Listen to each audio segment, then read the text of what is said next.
નમસ્તે બાળકો, અમારી યુટ્યુબ ચેનલમાં તમારું સ્વાગત છે. તો બાળમિત્રો, આજે આપણે ધોરણ 1 ગુજરાતી કલરવની અંદર પાઠ 9 પોપટે ખાધી પાકી કેરી એ પાઠ ભણીશું. એની અંદરની તમામ પ્રવૃત્તિઓ આપણે કરવાના છીએ, તો વિડીયોને એન્ડ સુધી બન્યા રહેજો. તો બાળમિત્રો, તમે આ ચિત્રનું અવલોકન કરીને કહો છો કે તમને ચિત્રમાં શું શું દેખાય છે. સરસ. ચિત્રમાં પોપટ, કાગડો અને આંબાનું ઝાડ દેખાય છે. આંબાના ઝાડ ઉપર સરસ મજાની પાકી પાકી કેરીઓ દેખાય છે, બરાબર ને? અને એક ઘર પણ દેખાય છે. તો ચાલો આજે આપણે પોપટ અને કાગડાની એક સરસ મજાની વાર્તા સાંભળીએ. એક હતો પોપટ. તેને બહુ ભૂખ લાગી હતી. તેણે આંબા પર કેરી જોઈ. કેરીઓ કેવી હતી? પાકી પાકી. આંબા પર એક કાગડો રહે. પોપટને જોઈ કાગડાએ બૂમો પાડી, આ આંબાનું ઝાડ મારું છે, ભાગી જા પોપટ, ભાગી જા. કા કા કા. કાગડાની કાગારોડથી પોપટ તો ગભરાયો. પોપટ ઉડીને દૂર એક ઘર પાસે ગયો. તેની નજર મોટા રંગબેરંગી ફુગ્ગા પર પડી. કાગારોડ એટલે કાગારોડનો અર્થ થાય છે કાગડાની બૂમો, અને રંગબેરંગી એટલે કે કલરફુલ, અલગ અલગ કલરનો, બરાબર? એક રંગબેરંગી ફુગ્ગો જોયો. પોપટ ફુગ્ગાને ચાંચમાં લઈ આંબા નીચે બેઠો. જુઓ, અહીં ચિત્રમાં તમને દેખાય છે કે પોપટ ફુગ્ગાને લઈને આંબા નીચે બેઠો છે. તેના મનમાં એક વિચાર આવ્યો. પોપટે પછી ફુગ્ગામાં ચાંચ મારી અને ફટાક અવાજ થયો. એ અવાજથી કાગડાભાઈ તો બી ગયા. કા કા કા કરતા કાગડાભાઈ તો ઉડી ગયા. તો તમે જોયું ને, પોપટે કેવી યુક્તિ કરી? ફુગ્ગો ફોડ્યો, એથી કેવો અવાજ થયો? ફટાક. અને કાગડાભાઈ તો ડરી ગયા અને ઉડી ગયા. પછી શું થયું? આંબાના ઝાડ પર જઈને પોપટભાઈએ તો કેરી ખાધી, પાકી પાકી અને મીઠી મીઠી. પોપટભાઈને તો મજા પડી, મજા પડી ભાઈ, મજા પડી. કેરી ખાવાની મજા પડી. વાહ રે પોપટભાઈ, વાહ વાહ. તમે જોયું ને, પોપટભાઈએ કેવી યુક્તિ કરીને મીઠી મીઠી કેરીઓ ખાધી. પોપટભાઈને તો મજા પડી ગઈ, અને તમને પણ વાર્તા સાંભળવાની મજા પડી ગઈ. તો ચાલો હવે આપણે થોડાક આ પાઠની અંદર આપેલા નવા શબ્દો જોઈ લઈએ, જે આપણે પાઠની સાંભળતા વખતે સમજ્યા હતા. કે રંગબેરંગી એટલે કે અલગ અલગ કલરનો, કાગારોડ એટલે કાગડાની બૂમો, અને ફટાક એટલે ફુગ્ગો ફોડવાથી જે અવાજ આવે છે એને કહેવાય છે ફટાક. હવે કેટલાક પ્રશ્નો છે. પ્રવૃત્તિ 1 છે, એમાં જવાબ આપો. એમાં તમારે કેટલાક પ્રશ્નોના જવાબ આપવાના છે. પહેલો પ્રશ્ન છે, આંબા પર કોણ રહેતું હતું? આંબા પર કાગડો રહેતો હતો. પછી બીજો પ્રશ્ન છે, કાગડાએ કોને ભગાડ્યો? તો જવાબ થશે, કાગડાએ પોપટને ભગાડ્યો. અને ત્રીજો પ્રશ્ન છે, કાગડો સાથે ઉડી ગયો? તો પોપટે ફુગ્ગા ઉપર ચાંચ મારી, અને ચાંચ મારવાથી ફુગ્ગો ફૂટી ગયો અને ફટાક અવાજ થયો. એ અવાજથી કાગડો ડરી ગયો અને ઉડી ગયો, બરાબર? હવે આપણે આગળની પ્રવૃત્તિ જોશું. આગળની પ્રવૃત્તિ છે પ્રવૃત્તિ 2, ઓળખો અને રંગ પૂરો. હવે અહીંયા કેટલાક અક્ષરો આપેલા છે, એને તમારે ઓળખવાના છે અને એ અક્ષરોમાં રંગ પૂરવાના છે. ભમરડાનો ભ. તો જુઓ, અહીંયા પહેલો અક્ષર આપેલો છે ભમરડાનો ભ. તો હવે આ ભમરડો દોરેલો છે, એમાં કેટલાક અક્ષરો છે, એમાંથી તમારે ભ શોધી એમાં રંગ પૂરવાનો છે. તો આ રહ્યો ભ, બરાબર? એમાં તમારે રંગ પૂરવાનો છે, આ ભ અને આ ભ, બરાબર? જ્યાં જ્યાં ભ દેખાય છે ત્યાં તમારે રંગ પૂરવાનો છે. બીજો છે ય. તો અહીંયા યજ્ઞનો ય, યજ્ઞનો ય. તો અહીંયા ય ક્યાં છે? જ્યાં જ્યાં તમને ય દેખાય છે ત્યાં તમારે યના રાઉન્ડમાં રંગ પૂરવાના છે. હવે છે ધ, ધજાનો ધ. તો ધજાનો ધ ક્યાં દેખાય છે? એક આ રહ્યો, આ બીજો અને આ ત્રીજો, 3 જગ્યાએ ધ છે ત્યાં તમારે રંગ પૂરવાના છે. પછી છે ફુગ્ગાનો ફ. તો ફુગ્ગાના ફમાં તમારે રંગ પૂરવાના છે. બરાબર, બીજો ફુગ્ગાનો ફ એક અહીંયા છે, આ રહ્યો જો, બરાબર. તમારે આ પ્રમાણે રંગ પૂરવાના છે. પછી હવે આપણે આગળ જોઈશું પ્રવૃત્તિ 3 રમત.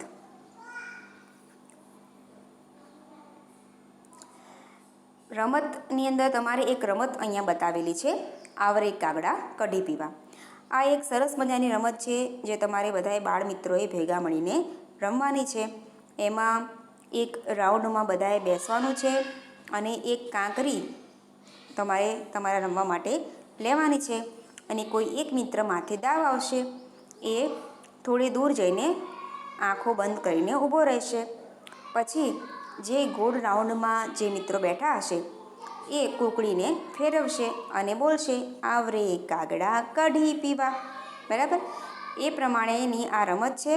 પછી જે મિત્રના માથે દાવ હશે એ મિત્ર અહીંયા આવશે અને એ કૂકડીને શોધશે. જો એ મિત્રને કૂકડી મળી જાય તો જેના હાથમાં કૂકડી હોય એનો દાવ આવશે, અને જો એની કૂકડી નથી મળતી તો એનો ફરીથી દાવ આવશે. તો રમવાની બહુ મજા આવશે. અને તમારી ચોપડીની અંદર, આ પાઠની અંદર, પાઠના અંતમાં છેલ્લે આ કાગડા કઢી પીવા આવ, બરાબર, એની એક સરસ મજાનું ગીત પણ આપેલું છે. એ ગીત ગાતા ગાતા પણ તમે રમત રમી શકો છો. હવે આપણે આગળ જોઈશું. આગળની પ્રવૃત્તિ છે પ્રવૃત્તિ 4. એમાં પહેલું છે, કલબલ કરતી કાબર આવી, આંગણે દાણા ખાય, ઝઘડા ઝઘડી ચાલે ત્યારે માથું દુખી જાય. બોલો કોણ? કાબર. ઊંચી ડોકે ઘૂઘું કરતું, રંગ ભૂખરો કાળો, ચાંચમાં લાવે સાંઠીકડાને બાંધે એનો માળો. બોલો કોણ? કબૂતર. કોયલ પેલી કૂકુ ગાય, ક્યાં જઈને છુપાય, આંબા ડાળે બેઠી બેઠી ગીતો મીઠા ગાય. બોલો કોણ? કોયલ. સૌથી વહેલો ઉઠી જાતો સૂરજનો છડીદાર, સૌથી વહેલો ઉઠી જાતો સૂરજનો છડીદાર, બોલે ત્યારે માની લેજો પડી ગયું સવાર. બોલો કોણ? કૂકડો. કાળા કાળા કાગડા ભાઈ કાકા કરી ગાતા, ચોરે ચોટે ઉડતા ફરતા એઠું જૂઠું ખાતા. બોલો કોણ? કાગડો. ચલો હવે આગળની પ્રવૃત્તિ જોઈશું. પ્રવૃત્તિ 5, સાંભળો અને બોલો. અહીંયા કેટલાક શબ્દો આપેલા છે જે તમારે સાંભળવાના છે અને મારી પાછળ બોલવાના છે. તો પહેલું છે ભણ, ધણ, ધમણ, જમણ, યાદ, નાદ, ફાનસ, કાનસ, ભીંત, જીત, ફિરકી, પારકી, ખેસ, ફરાક, ઘરાક અને ફૂદરડી. પછીની લાઈનમાં છે ચોખા, પાયો, કાળો, પાટો, ઘોડો, લખોટી, મોતી, વારો, અરીસો અને કોલસો. પછી અહીંયા છે ભર, ભરો, ફર, ફરો, બળદ, બળદો, ખેતર, ખેતરો, ચણો, ચણા, કાંસકો, કાંસકા, કૂતરો, કૂતરા, કાચબો, કાચબા, ઘોડો, ઘોડા, ચમચો, ચમચા, દડો, દડા, ફુવારો, ફુવારા. બરાબર, આ રીતે તમારે બોલવાનું છે. હવે આપણે આગળની પ્રવૃત્તિ જોઈશું. પ્રવૃત્તિ 6, રંગ પૂરો. અહીંયા આપણે પોપટની વાર્તા તમે જોઈ, બરાબર? એમાં પોપટ કયા કલરનો હતો? પોપટી કલરનો. તો તમારે અહીંયા પોપટની અંદર આ ચિત્ર આપેલું છે, ત્યાં તમારે રંગ પૂરવાના છે. અહીંયા છે તમારે પોપટી કલર કરવાનો છે. અહીંયા પોપટની આંખ તો કાળી જ હોય. અહીંયા લાલ કલર કરવાનો છે, બરાબર? અહીંયા ઝાડનો કથ્થઈ કલર કરવાનો છે. અહીંયા કેરીઓનો પીળો કલર કરવાનો છે, બરાબર? ઓરેન્જ કેસરી કલર. તો એવી રીતે તમારે અહીંયા પોપટની અંદર રંગ પૂરવાના છે. લીમડાની ડાળીએ બેઠો પોપટ, લીંબોળી ખાય છે કટ કટ કટ. વાંકી લાલ ચાંચ છે કેવી મજાની, બોલે મધુરી મીઠી વાણી. ઊંચે ઊંચે ઉડતા છટ છટ છટ. બરાબર? હવે આગળની પ્રવૃત્તિ જોઈશું. પ્રવૃત્તિ 7 છે ગાઓ. તમારે ગાવાનું છે. કાગડો કાળો ને કા કા કરે, કાગડો ઊંચે આકાશે ઉડે. કોયલ કાળીને કુહુ કુહુ કરે, કોયલ આંબાની ડાળે ઝૂલે. કબૂતર ભોળુંને ઘૂ ઘૂ કરે, કબૂતર ફેર ફૂદરડી ફરે. પોપટ લીલો ને મીઠું મીઠું બોલે, પોપટ ડાળે બેસીને ડોલે. ચકલી નાનીને ચી ચી કરે, ચકલી ફરરર ફરરર ઉડે. બરાબર? પછીની આગળની પ્રવૃત્તિ જોઈશું. પ્રવૃત્તિ 8 છે રંગ પૂરો. હવે તમારે આ જે ચિત્ર અહીંયા અક્ષરો દેખાય છે તેમાં તમારે રંગ પૂરવાના છે. હું તમને રંગ પૂરીને બતાવું છું. એ પ્રમાણે તમારે અહીંયા રંગ પૂરવાના થશે. જો આ પ્રમાણે તમારે અહીંયા ચિત્ર આપેલું છે તેમાં તમારે રંગ પૂરવાના છે. આ અક્ષરો દોરેલા છે. ભમરડાનો ભ, યતિનો ય, ધજાનો ધ અને ફુગ્ગાનો ફ, જે આપણે આગળ શીખ્યા હતા. બરાબર? આ પ્રમાણે તમારે આમાં રંગ પૂરવાના છે.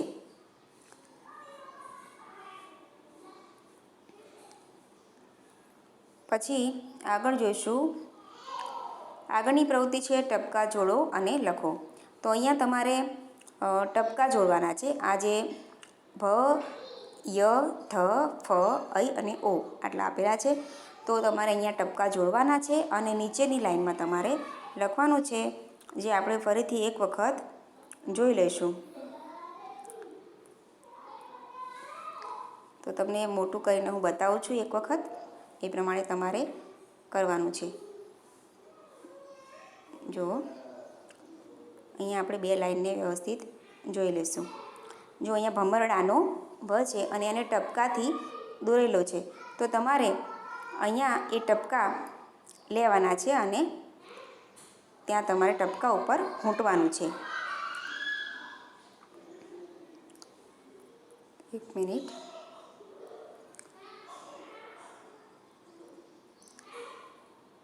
ચલો, આ ય છે, બરાબર? તો યને આવી રીતે તમારે ટપકા જોઈને અહીંયા લખવાનો છે અને એ જ યને અહીંયા નીચે તમારે લખવાનો છે. આ ધજાનો ધ છે તો ત્યાં તમારે ટપકા જોડીને આવી રીતે લખવાનું છે અને પછી આ નીચેની લાઈનમાં પણ તમારે ધજાનો ધ લખવાનો છે. બરાબર? હવે આપણે આગળની પ્રવૃત્તિ જોઈશું. એવી રીતે તમારે બધા જ અક્ષરોને લખવાના છે. અહીંયા ઐ આપેલો છે, ઐ, ઔ, બરાબર? એ પણ તમારે એ પ્રમાણે લખવાના છે. અને આગળની પ્રવૃત્તિ જોઈશું. પ્રવૃત્તિની અંદર એ પણ 10 છે પ્રવૃત્તિ. એમાં લખો. તો અહીંયા ભો એટલે ભને કાનો અને એકમાત્ર. તો તમારે એ પણ એ પ્રમાણે હમણાં આપણે ખૂંટ્યું હતું એ પ્રમાણે ખૂંટવાનું છે. એ આપણે જોઈશું. જો અહીંયા છે ફ, બરાબર? ભો, ભ ને કાનો અને માત્ર એટલે ભો થાય. બરાબર? પછી ભને કાનો અને 2 માત્ર ભવ, કાનો અને 2 માત્ર ભવ. ય તો યને કાનો અને 1 માત્ર યો, યને કાનો અને 2 માત્રા યૌ. બરાબર? એ પ્રમાણે તમારે બોલવાનું અને લખવાનું થશે. હવે આપણે આગળની પ્રવૃત્તિ જોઈશું. આગળની પ્રવૃત્તિ છે પ્રવૃત્તિ 11, વાંચો અને લખો. અહીંયા તમારે વાંચવાનું છે અને સામે જે લાઈનો દેખાય છે ત્યાં લખવાનું છે. પહેલું છે સૌ, તો અહીંયા તમારે આ પ્રમાણે લખવાનું છે સૌ, બરાબર. પૌવા, પૌવા, બરાબર. એ પ્રમાણે તમારે છેક સુધી ગૌશાળા, ગૌતમ, ગૌરવ, ભીંડાનું શાક, ગાયના શિંગડા, હાથીની પૂંછડી, રેતીનો ઢગલો, બોરનો ઠળિયો, કાચની શીશી, લાકડાની ખુરશી, કૌશિક, સૌરભ, ભૌતિક, ભૌમિક અને સૌરવ. આ પ્રમાણે એને વાંચો અને લખો, બરાબર. પછી આગળનું જોઈશું પ્રવૃત્તિ 12 છે દોરતા શીખો. તો અહીંયા તમને દોરતા શીખવાડે છે. અહીંયા મોરનું ચિત્ર આપેલું છે કે તમે મોર કેવી રીતે દોરશો. તો સૌપ્રથમ તમારે આ પ્રમાણે એને દોરવાનું છે, પછી આ પ્રમાણે. અહીંયા જેમ જેમ છે અમુક જે ચિત્રોના અંદર છે એ ભાગ થોડા તમારે દોરવાના છે, જેથી કરીને મોરનું ચિત્ર તમારે દોરતા શીખવાનું છે, બરાબર. એ પ્રમાણે આ ચિત્ર પણ દોરવાનું છે. અને હવે આગળની પ્રવૃત્તિ શું છે, પ્રવૃત્તિ 13 છે ઉદાહરણ પ્રમાણે ભરો. અહીંયા ભર એની સામે છે ભરો. તો તમારે દરેક શબ્દની પાછળ એક કાનો અને માત્રા લગાવવાની છે, જે આપણે આગળ શીખ્યા. અહીંયા છે ભણ, તો ભણને આપણે કેવી રીતે લખશું, ભણ, બરાબર. પછી એક કાનો અને એક માત્ર લગાવો એટલે થશે ભણો. ફર, તો ફર લખો, પછી કાનો અને એક માત્ર લગાવો એટલે થશે ફરો. જમ, જમનું થશે જમો. એવી રીતે દરેક જગ્યાએ તમારે કાનો અને માત્ર લગાવવાનું છે. તર, તો તરો, વાંચ, એનો કાનો અને માત્ર લગાવીને અહીંયા લખો વાંચો. નાચ, કાનો અને માત્ર લગાવો નાચો. ચાલ, એનું થશે ચાલો, બરાબર. અહીંયા સામેની જગ્યામાં તમારે અહીંયા લખવાનું છે. હવે આગળની પ્રવૃત્તિ જોઈશું. પ્રવૃત્તિ 14 છે ચીટક કામ. હવે સમાચાર પત્રોમાંથી પશુ, પંખી કે ફૂલ છોડના ચિત્રો કાપીને ચોંટાડો અને નામ લખો. હવે તમારે કોઈને સમાચાર પત્ર ન આવતો હોય તો તમારી પાસે કોઈ જૂનું પુસ્તક હોય તો એમાંથી પણ તમે પશુ, પંખી અને ફૂલ છોડના ચિત્રો કાપીને અહીંયા ચોંટાડી શકો છો. પછીની આપણી પ્રવૃત્તિ છે પ્રવૃત્તિ 15, મનગમતા પંખીના પીંછા ચોંટાડો. તો તમને કોઈ પક્ષી હોય એના પીંછા તમને મળી જાય તો તમારે અહીંયા એને લગાવવાના છે. આપણે આસપાસમાં કબૂતર તો હોય જ, બરાબર. પછીની પ્રવૃત્તિ છે પ્રવૃત્તિ 16, નવા શબ્દ લખો. તો અહીંયા તમારે શું કરવાનું છે બાળ મિત્રો, અહીંયા બે બાજુ બે શબ્દો આપેલા છે, એમાંથી ત્રીજો શબ્દ બનાવવાનો છે. તો તમારે અહીંયા પહેલો શબ્દ જે ગુલાબી રંગથી આપેલો છે ભા, અને અહીંયા ગુલાબી રંગથી પહેલો શબ્દ આપેલો છે જી, તો શું બનશે ભાજી. એવી જ રીતે દરેક શબ્દની અંદર એક નવો શબ્દ બનાવવાનો છે. અહીંયા ગુલાબી રંગથી છે ફ, અહીંયા અડ, તો શું બનશે ફળ. અહીંયા છે આપણે 1 મિનિટ થોડું નાનું કરીને જોશું. અહીંયા તમે જુઓ, અહીંયા પહેલો અક્ષર છે ગા, છેલ્લો અક્ષર છે ય, તો શું બનશે ગાય. અહીંયા છેલ્લો અક્ષર ધ અને પહેલો અક્ષર જા, તો શું બનશે ધજા. અહીંયા પહેલો અક્ષર ફો અને બીજો અક્ષર ન, તો બનશે ફોન. અહીંયા ભારત, તો શું બનશે ભારત. અહીંયા ઈયળ, તો શું બનશે ઈયળ શબ્દ, બરાબર. અહીંયા ભૌતિક, તો બનશે ભૌતિક. અહીંયા નવસાદ, તો અહીંયા શબ્દ બનશે નવસાદ. એટલે તમારે એ પ્રમાણે જે ગુલાબી રંગના અક્ષરો દેખાય છે એને લેવાના છે અને નવો શબ્દ બનાવવાનો છે. હવે આગળની પ્રવૃત્તિ છે પ્રવૃત્તિ 17. એમાં પક્ષીઓ આપેલા છે, પક્ષીના નામ આપેલા છે, સામે રંગ કયો છે તે લખવાનો છે અને અવાજ કયો છે તે લખવાનો છે. તો બાળ મિત્રો આ તે તમને આવડે જ, પણ તો પણ આપણે જોઈ લઈએ છીએ. કોયલ, કોયલ પક્ષીનું નામ છે. કોયલ કેવી હોય, કાળી હોય. કોયલનો અવાજ કેવો હોય તો કુહુ કુહુ. એવી રીતે મોર, મોર કેવા કલરનો હોય, રંગબેરંગી, બરાબર, રંગબેરંગી. અને એનો અવાજ કેવો હોય ટ્યાઉં ટ્યાઉં, બરાબર. કાગડો, કાગડો કેવો હોય કાળો. કાગડાનો અવાજ કેવો હોય કા કા, કા કા, બરાબર, આપણે વાર્તામાં જોયું હતું. ચકલી કેવી હોય? કથ્થઈ કલરની, બરાબર. ચકલીનો અવાજ કેવો હોય? ચી ચી. ચકલી કેવું કરે? ચી ચી કરે. કબૂતર, કબૂતર રાખોડી કલરનું હોય છે અને એનો અવાજ હોય છે ઘૂ ઘૂ, બરાબર. અહીંયા લખવામાં થોડું તમને દેખાતું હશે, પણ તમે સાંભળીને એ શીખી લેજો, બરાબર. હું બોલું છું એ પ્રમાણે તમે લખજો. અહીંયા પ્રવૃત્તિ 18 છે, જોડો અને ચિત્ર પૂર્ણ કરો. તો અહીંયા દેખાતું નથી, પણ તમારી ચોપડીમાં એ પ્રવૃત્તિ ટપકાઓથી આપેલી છે, જે તમારે એ જોડીને એ જે ચિત્ર છે એને પૂર્ણ કરવાનું છે. તો બાળમિત્રો, તમને આ પાઠ ભણવામાં અને આ પ્રવૃત્તિ કરવામાં ખૂબ જ મજા આવી હશે. જો તમને મારો આ વિડીયો પસંદ આવ્યો હોય તો એને લાઈક કરો, શેર કરો, સબસ્ક્રાઈબ કરો અને બેલ આઇકનને પણ પ્રેસ કરો, જેથી કરીને મારા બીજા નવા પાઠના વિડીયો તમને મળતા રહે અને નવું નવું શીખવા મળે. તો પછી નવા વિડીયો સાથે ફરી મળીશું. ત્યાં સુધી આવજો.